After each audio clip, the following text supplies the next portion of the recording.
setup un peu particulier pour le podcast d'aujourd'hui, mais du fait de toutes mes petites aventures que vous avez potentiellement pu suivre sur Instagram, je ne peux pas me mettre dans mon fauteuil de podcast. C'est juste pas possible au niveau de mes côtes. Donc on se retrouve dans ce setup-là. Pour les personnes qui écoutent le podcast sur les plateformes, vous n'en avez rien à faire.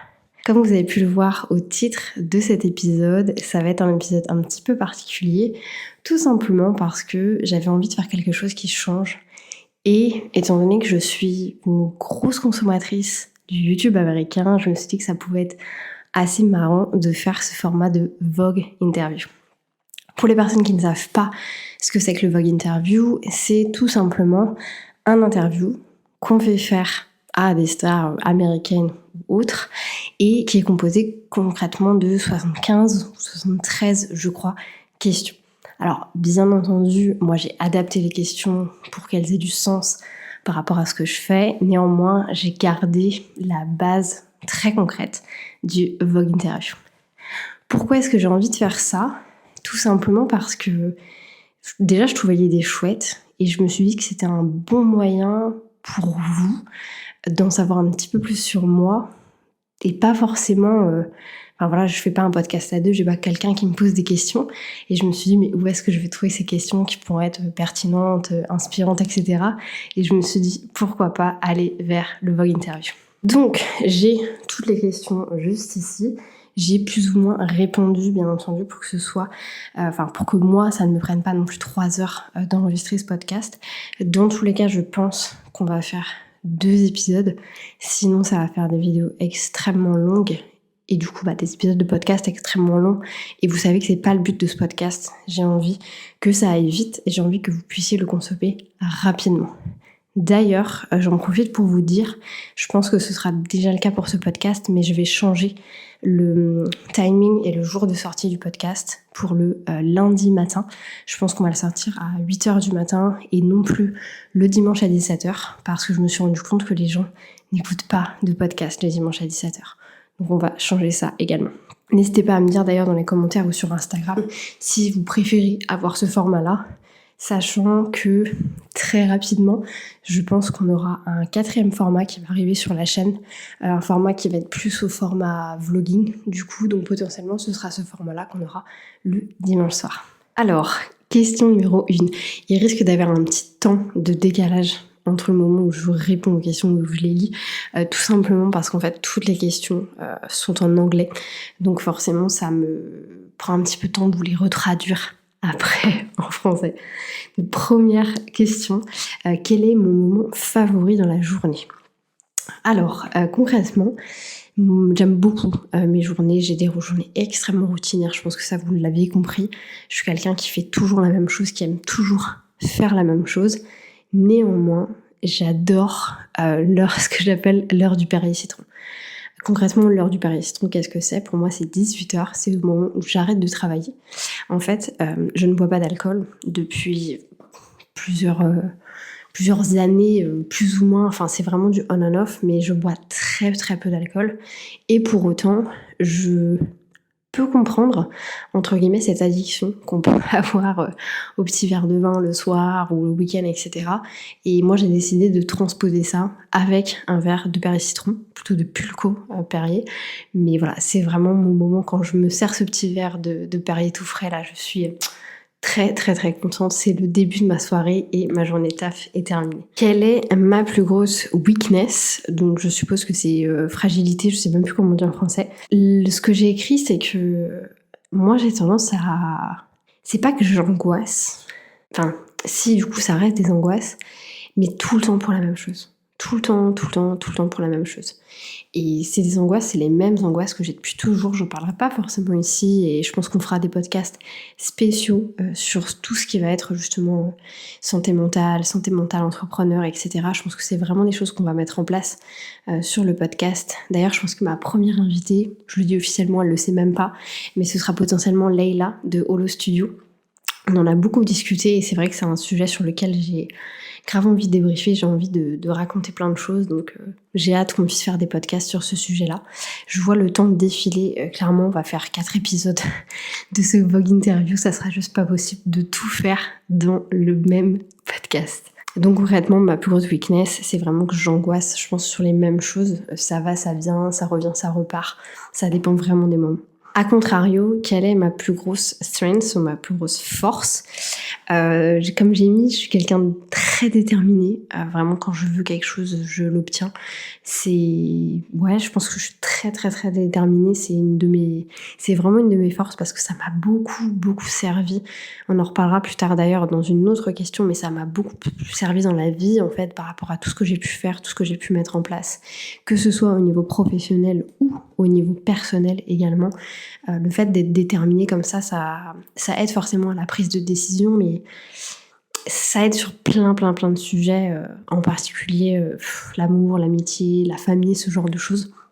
C'est pas forcément des sujets que j'aborderai ici parce que ça n'a pas lieu d'être, mais clairement le fait d'être déterminé m'a beaucoup aidé dans la vie concrètement. Quelle est la plus grosse learning experience que j'ai eue? Alors ça, j'ai mis très longtemps à l'avoir, j'aurais bien aimé l'avoir avant, mais potentiellement c'est un truc qui va vous servir dans vos relations entre guillemets. Donc là c'est vraiment quelque chose de relationnel. Ce que j'ai mis, c'est que il y a quelques années de ça, et franchement je vous dis ça fait peut-être 1 an ou 2 ans, c'est vraiment il n'y a pas très longtemps, j'ai arrêté de prendre les choses personnellement. Ce que je veux dire par là, c'est que pendant longtemps, quand quelqu'un me répondait d'une manière pas très sympa ou n'était pas forcément très agréable avec moi, que ce soit ma famille, mon conjoint, mes amis, j'ai toujours pris ça hyper personnellement, en me positionnant dans le style « j'ai fait quelque chose, est-ce que j'ai dit quelque chose de travers, est-ce que j'ai fait quelque chose que t'as pas apprécié ?» Toujours dans la victimisation. Et en fait, il y a quelques temps de ça, je sais pas comment m'est venue cette prise de conscience, mais je me suis rendu compte, non mais attends, c'est pas de ta faute en fait. Tout le monde a le droit d'être malheureux. Et ça, je pense que c'est beaucoup venu aussi avec le concept, je pense que vous avez dû voir ça, mais les NPC, les main characters. Donc le main character, donc l'acteur principal, moi je suis l'acteur principal de ma vie. Et après il y a les NPC, c'est des non-playable characters. Et il y a les personnages secondaires. Donc vous êtes le personnage principal de votre vie. Il y a également des personnages secondaires. Et ces gens-là, en fait, ont leur propre vie. Ça paraît logique dit comme ça, mais en fait, quand on y pense, on est tellement positionné en tant que je suis le main caractère de ma vie et les autres ne sont que des caractères secondaires, ce qui est complètement vrai dans tous les cas. Sauf que ces caractères secondaires et ces caractères non-PC sont également des main caractères dans leur propre vie. Et ça, c'est un truc que j'ai mis extrêmement de temps à comprendre. Ce qui fait que j'étais à toujours penser que c'était de ma faute en fait, à toujours m'excuser, à toujours penser que c'était de ma faute, à toujours essayer de faire plus, de faire mieux. Et je pense que beaucoup de mes angoisses, honnêtement, ont été créées également par ça. Comme j'ai mis, je n'ai aucun contrôle sur les émotions des autres. Et ça, c'est tellement vrai. C'est que même si vous êtes parfait, vous faites tout de la bonne manière, vous n'êtes pas responsable de comment se sentent les autres. Et ça, c'est tellement important. Qu'est-ce qui me rend angry? Donc angry, triste, fâché, en colère. J'ai mis les gens qui savent pas conduire. Moi, je suis terrible, j'allais dire. Je suis terrible en voiture, c'est-à-dire que je suis vraiment une grosse connasse. Tout le monde est un FDP pour moi quand je suis en train de conduire. Et du coup, j'ai vachement de mal avec les gens qui regardent pas, qui savent pas ce qu'ils font, qui font vraiment des bêtises en fait. Et je me dis, mais il y a tellement de gens qui meurent en fait en se faisant écraser, etc. Donc ça m'est jamais arrivé. Je veux dire, j'ai personne dans mon entourage à qui c'est arrivé, mais je trouve ça tellement dangereux. Je me dis, mais il y en a qui s'en rendent pas compte. Ces gens-là ne devraient pas être sur la route, quoi. Et ouais, je trouve ça fou et c'est vraiment un truc. Je peux vraiment m'énerver avec ça en fait. Est-ce qu'il y a un de mes vices que j'aimerais être capable de pouvoir give up? Donc abandonner. Honnêtement, je suis quelqu'un, ça se voit pas du tout comme ça je pense, mais de très arrogante. C'est-à-dire quand il y a quelque chose qui ne me plaît pas, je peux être insupportable. Genre vraiment insupportable. Quand j'étais directrice magasin, du coup, donc pour recontextualiser, j'étais directrice magasin à l'étranger, donc en Angleterre, et les Anglais, pareil, ça se voit pas forcément comme ça, mais ils peuvent être extrêmement discriminatoires. C'est-à-dire que moi, j'ai eu des conversations avec des gens qui m'ont dit « c'est pas la peine de continuer, je veux parler à quelqu'un qui parle anglais. Mon anglais est très très bon. Mon accent l'était un peu moins, forcément. Et puis ça se ressent, enfin je veux dire, voilà. Même après 4 ans en Angleterre, c'est pas comme ça qu'on a un British accent. Et du coup, vraiment, je me suis retrouvée à tomber face à des gens où je me suis dit, mais vous avez l'âge d'être mes parents, comment est-ce que vous pouvez parler de cette manière, quoi? Enfin bref. Donc j'ai eu une période vraiment très très très arrogante où je prenais énormément les gens de haut. Enfin, franchement, c'était un cauchemar. Pas du tout, par contre, les gens avec qui je travaillais, absolument pas. Là, c'était vraiment les clients pour le coup. Avec le recul, je me dis, mais moi non plus, je pouvais pas me permettre de faire ce genre de choses. Voilà, donc c'est une des raisons pour lesquelles je suis quand même contente d'être partie en fait du retail, du commerce, parce que ouais, c'était assez compliqué à ce niveau-là. Pour information, je risque de dire beaucoup de mots en anglais dans ces épisodes, tout simplement parce que je lis de l'anglais, donc c'est un peu compliqué dans ma tête. Qu'est-ce qui me rend le plus excited en ce moment? Alors comme j'ai mis, c'est mon business, il évolue extrêmement vite et en même temps, je maîtrise absolument tout, ce qui fait que j'ai une sensation de pouvoir extrême. Et vraiment cette phrase, réécoutez-la parce que je sais exactement ce qui se passe en ce moment pour moi et c'est exactement ce que je vais essayer également de transmettre du coup dans ma formation sur le développement d'entreprise. C'est vraiment cette sensation de je suis en train d'évoluer, je suis en train de me développer et pour autant je maîtrise tout ce qui est en train de se passer. Vraiment voilà, ce truc d'être pas un Avenger mais de se sentir vraiment en pleine maîtrise en fait de tout ce qui se passe et vraiment serein. Et en fait, j'adore ça. Je sais qu'il y a énormément de choses, que j'ai énormément de choses à faire. Genre vraiment plein. Si là, je vous montrais l'état des lieux de ma gestion de projet, c'est juste un cauchemar. Et pour autant, je m'éclate. J'ai pas ce sentiment de me dire oh, putain, j'ai encore tout ça. Mais j'ai vraiment ce sentiment de me dire putain, j'ai encore tout ça, c'est trop bien. C'est trop bien parce que je vois vraiment mon business évoluer. Et c'est vraiment ça aussi que j'ai envie de permettre en fait aux gens de faire avec du coup la formation que je vais créer, enfin que je suis en train de créer et qui va être commercialisée un peu plus tard. Du coup on arrive à la question 8 seulement, donc 4 épisodes clairement. Quel est le plus beau compliment que j'ai reçu? Alors je n'ai pas réussi à répondre à cette question, je vous montre. La question du coup est juste ici, elle est en mauve. J'ai pas réussi à y répondre parce que honnêtement je sais pas et c'est... Ouais, je sais pas comment expliquer, c'est assez spécial. Après, je pense que très récemment, j'ai eu du coup, je sais pas si c'est des compliments, c'est plus des remarques, entre guillemets, de gens qui essentiellement m'ont connue sur YouTube et qui sont venus vers moi et qui m'ont dit « C'est juste incroyable comme tu peux être inspirante, impactante dans ta manière de parler, dans ta manière de t'exprimer. » Et je pense que ça, c'est l'un des plus beaux compliments qu'on ait pu me faire, tout simplement parce que j'ai pas forcément été, par le passé, là je dis plus dans les études, ce genre de choses, quelqu'un de très impactante parce que j'avais pas une diction fantastique, j'avais pas une manière de m'exprimer fantastique et sans doute que j'étais pas si impactante que ça à l'époque. Mais c'est vrai qu'aujourd'hui, voilà, j'ai plus de... Je sais pas, j'ai plus de manière de m'exprimer, j'ai peut-être plus de choses à dire aussi, et ce qui fait que plus de personnes ont l'air de me trouver impactante. Donc ça, vraiment, j'adore. Mais ça vient de me revenir en tête à l'instant même, quelqu'un qui m'a fait un super compliment très récemment. C'est la personne qui est en train de monter ce podcast et c'est Jade. Jade, très récemment, elle m'a fait une remarque, j'ai pas les mots exacts, mais c'était concrètement que si elle avait eu une boss comme moi, quand elle était dans le salariat, potentiellement qu'elle n'aurait pas quitté le salariat.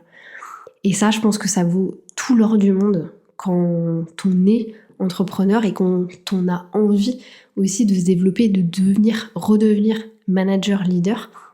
Moi, j'aspire pas à rester toute seule, j'aspire pas du tout à être une solopreneur, j'aspire vraiment à être une entrepreneuse, une chef d'entreprise, à avoir des gens autour de moi que je peux aussi développer et qui me développent également.